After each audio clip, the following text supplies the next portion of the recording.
Do you know, at this present moment, I care less about the President of the Federal Republic. I care less about any government agency that would want to restrict the youths on doing what they really want to do on the 1st of August. What I'm interested in is for the peaceful protest that the youths are organizing. A protest not to vandalize goods and services. A protest not to harm human being or cause discomfort in the society. A protest where the youths will come out in mass to plead to the government to put an end to bad governance. Peter Obi has something to say about the past administrations of every president that has ever ruled Nigeria. Let us give him 30 seconds to explain some certain things, then we delve into the gist for today. Oil in Nigeria is being stolen by people in government. Nobody can steal oil. It's not a sweet. You can't go into grocery shop and steal something and put it in your pocket and go away on your back. You can't steal oil like that. For you to steal oil, a ship has to come into your territorial waters, load the oil, and no ship can go into a nation's territorial waters without the approval of its navy. And you load it. For you to leave, you have to have approval. And everybody knows where every ship is on the surface of the earth. It's something that is recorded. So, if somebody is able to take away oil, there's a high level connivance between external and internal people who have organized for the oil to leave. And you can even trace the oil to where it is offloaded. So it's not it's not an easy thing to steal. Yeah. Do you know, these our politicians have killed us.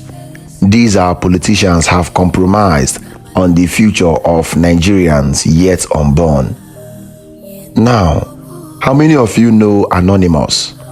Anonymous is an organization that allegedly exposes some of the heinous things that people in power do that the public know nothing about. Now, this is what Anonymous has to say about our president. How many of you are aware that Nigeria refines her crude oil in Malta? Now, this is what Anonymous alleged about our president. Anonymous alleges that our president will export oil outside the shores of Nigeria to Malta, where the oil will be blended.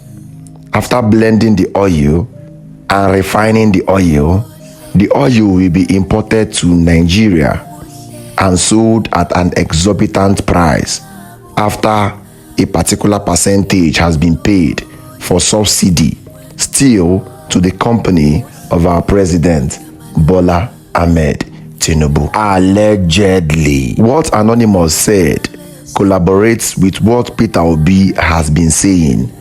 No oil leaves Nigeria without those in power being aware of it. The wife of our president, in one of her statements a couple of hours ago, said that the youths should enter into farming. That farming by the youths is one of the ways of alleviating the country from this food crisis that we are currently facing. How can the youths engage in farming when regulatory policies that should keep the herdsmen in check are not being followed? The young people are the future of any idea we are putting on the table right now, because there has been a huge disconnect between what reality is and what fiction is, or what social media is. Because in social media they can build a castle in 1 minute, but that's not the reality. But if we begin to catch them young, I remember in my day we have gardening schools. So, and that has always been there. But nowadays that most people who go to public schools are children from, less privileged backgrounds. They don't live in an environment where there will be a garden or to say they want to grow something. But now they are smart gardening. You can do a garden in a bucket. Our president, Bola Ahmed Tinubu, has 2 messages for Nigerian youths. And I'm going to be playing it now for you to listen. But for waiting the wife talk, I have no comments. From one angle of what she said, she's actually right, encouraging us to go into sustainable farming is right. But at the moment, how can you be encouraging us when policies that will aid us to plant and harvest is not there? What is the security that farmers have in Nigeria? You can plant something today and herdsmen will destroy it tomorrow. Indeed, it's only God that can help us in this country. Listen to what our president said and leave your comment in the comment section below.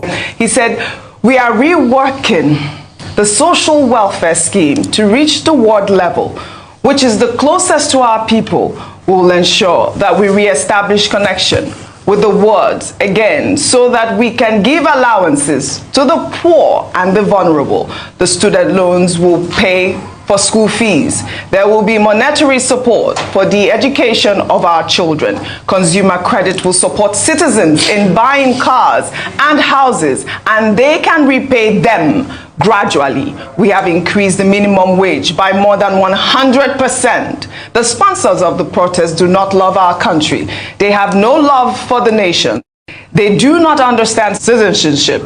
They have alternative passports. They are in different parts of the world, holding meetings virtually. We do not want to turn Nigeria into Sudan. We are talking about hunger, not burials. We have to be careful. We should be careful with premature politics, politics of and anger. The internet has made it possible to hold meetings in artificial settings. They hold meetings and sponsor anger.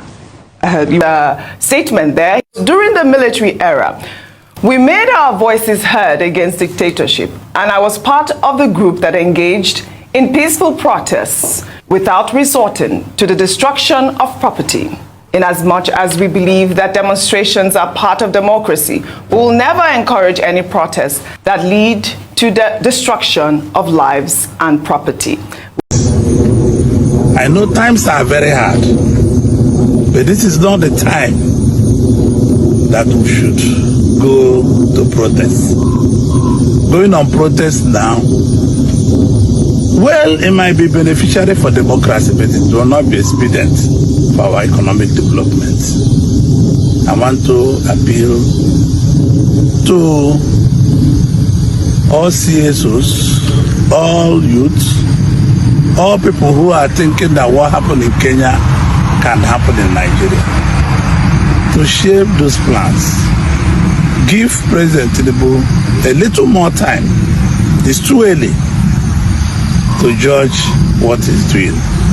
There's no president that will be elected by any country. I will be happy that the citizens are suffering. I know President Tinubu himself knows that we are hungry. He knows that we are suffering. He knows that things are not the way it used to be. And I'm sure and I'm convinced that he's working on it. Please, my appeal might not be too heavy. My appeal is just to youths, the CSOs, the NLCs, the TUCs, and all the unions, not to damage our present infrastructures. Replacement is very heavy. This is 2024. The oil money is not running as it used to be. And I repeatedly told you people this when you wanted to go on strike sometime in 2020, 2021, that Buhari is not the owner of this country. Today, Buhari is in Daura. Like Tinubu is not the owner of this country. some years, latest 8 years, Tinubu will also be back in Lagos. And the country is my country, is your country, it's our country. Please, let's give him some time. In the press conference I heard in the I said people should give him about 2 to 3 years. It's difficult. What have gone wrong in this economy to be resolved in few days? People like me have built businesses and suffered in this economy. Suffered losses caused by apparatus of government. Suffered humiliation caused by apparatus of government. But I still have belief in the unity of the country, in the oneness of the country, and the togetherness of the country. Country must resolve its issues, and I hope that President Tinubu will resolve some of those issues. It will not be to leave us hungry, to leave us stranded,